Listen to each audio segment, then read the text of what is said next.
Hi, Charmaine from Smarter Selling. Today's topic is we're too expensive. Do you know what? When I hear that, if ever anybody in your team says that, then you are welcome to whip them. Whip them very hard. The words too expensive should never come out of anybody's mouth. And if you find it come out of your mouth, then take a wall and smash your head against it just gently like that. You shouldn't be thinking your product or service or solution is too expensive. That's the wrong thinking. So let's just take it back a few steps. Why is it the price that it is? Go and speak to somebody who doesn't think it's expensive.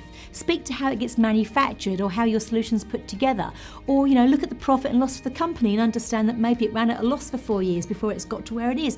Understand how the business clogs work together so that you are 100% congruent that this is the value. You need to change your language, because if you're thinking it's too expensive, it is oozing out of every cell in your body and your client's going to pick up on that.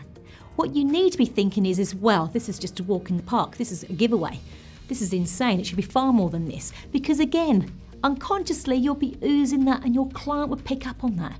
So if you think this is too expensive, go and anchor yourself in the reasons why, so that you're congruent and you're above that and you think, wow, this should be way more money than this. What this does for the client is this, this, and this, and that's worth way more than what we're charging.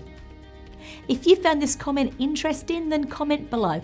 If you want to share it with a colleague you think they might find it useful, then share. And if you want to know more tips on how to get your value high and how to read the client and the client's value and how to be in charge of your mindset, then subscribe below. Charmaine from Smarter Selling. Until next time.